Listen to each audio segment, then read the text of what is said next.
Assalamualaikum warahmatullahi wabarakatuh. Perkenalkan, nama saya Cindy Putri. Saya dari S1 Keperawatan Sekolah Tinggi Ilmu Kesehatan Indonesia Maju. Di sini saya akan menjelaskan tentang psikologi kesehatan emosi manusia yang sudah diajarkan oleh dosen saya, dan saya disuruh mengulang kembali materi tersebut. Apa sih itu emosi? Nah, di sini saya akan membahas 5 topik pembahasan, yaitu ada 1, definisi emosi, yang kedua ada fungsi emosi, yang ketiga ada perkembangan emosi, yang keempat ada gangguan emosional, dan yang terakhir ada macam-macam emosi. Yang pertama ada pembahasan definisi emosi. Menurut William James, kecenderungan untuk memiliki perasaan yang khas bila berhadapan dengan objek tertentu dalam lingkungan. Yang kedua ada menurut Crow dan Crow, sesuatu keadaan yang bergejolak pada diri individu yang berfungsi sebagai inner adjustment atau penyesuaian terhadap diri dari dalam. Yang ketiga menurut Jalaluddin Rahmat, memberikan bumbu bagi kehidupan tanpa emosi, hidup ini dan gersang. Bisa membuat frustasi, juga bisa menjadi modal untuk meraih kebahagiaan dan keberhasilan hidup.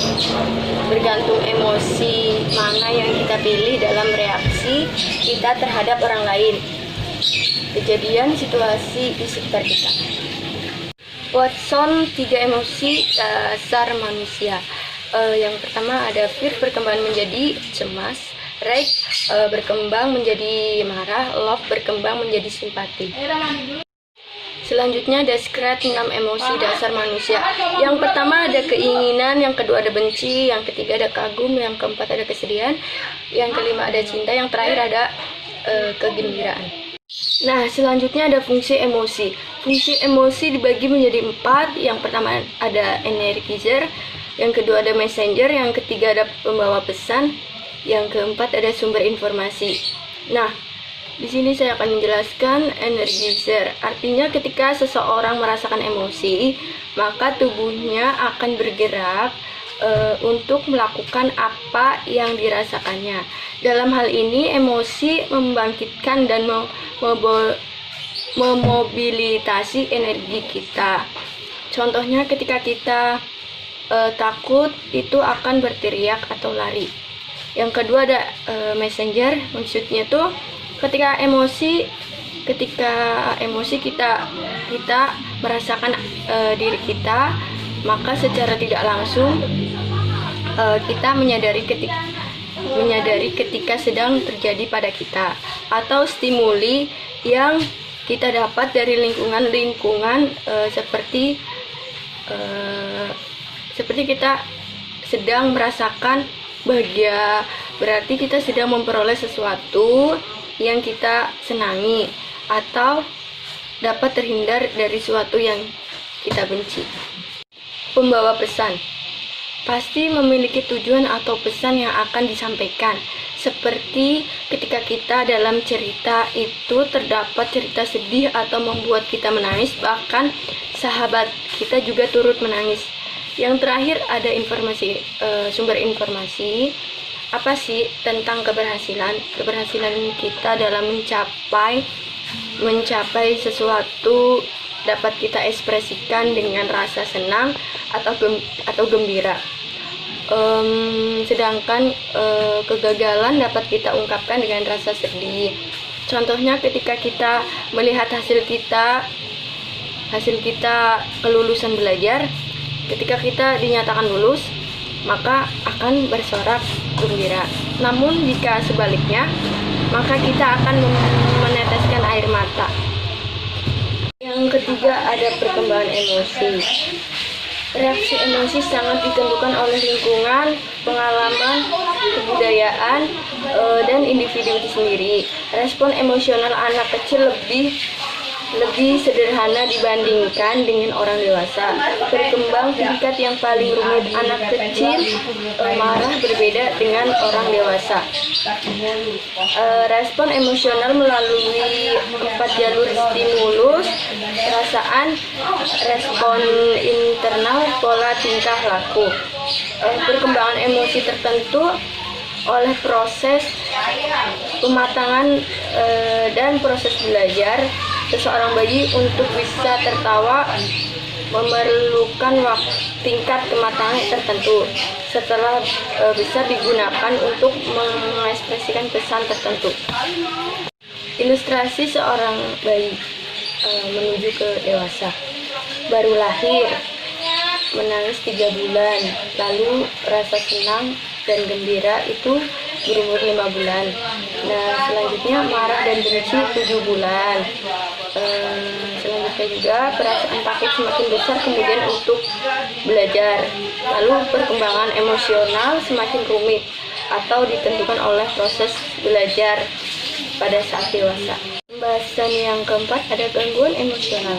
Teori lingkungan menurut Reisel 1993, penyakit mental disebabkan oleh berbagai kejadian yang menimbulkan terjadinya stres. Contoh, anak menangis karena diolok-olok. Lingkungan dapat berupa lingkungan fisik juga psikologis. Tekanan emosional dapat dihilangkan jika penyebabnya ditingkatkan terlebih dahulu. Tetapi teori ini mengabaikan aspek dari individunya. Reaksi emosional yang kuat yang memiliki perbedaan dengan individu lain. Teori efektif perasaan bawah sadar seseorang menentukan emosinya. Perasaan takut, benci, senang, dan terus ditentukan dalam alam bawah sadar. Dalam waktu tertentu akan dibangkitkan di alam sadar. Masalah emosionalnya akan hilang apabila emosinya diungkapkan ke dalam kesadaran dan individu menyadari bahwa bagaimana ia menciptakan masalah-masalahnya sendiri tanpa mengetahuinya. Nah, pembahasan yang terakhir ada macam-macam emosi. Macam-macam emosi dibagi menjadi 3. Ada takut, ada marah, dan ada cinta. Apa sih itu takut? Pengertiannya adalah mempunyai nilai positif dan negatif, terbentuk sejak dari kecil. Bahkan orang dewasa pun mempunyai masalah karena berakar pada kekuatan-kekuatan yang mereka alami sejak anak-anak. Cara mengatasi rasa takut: ciptakan suasana kekeluargaan.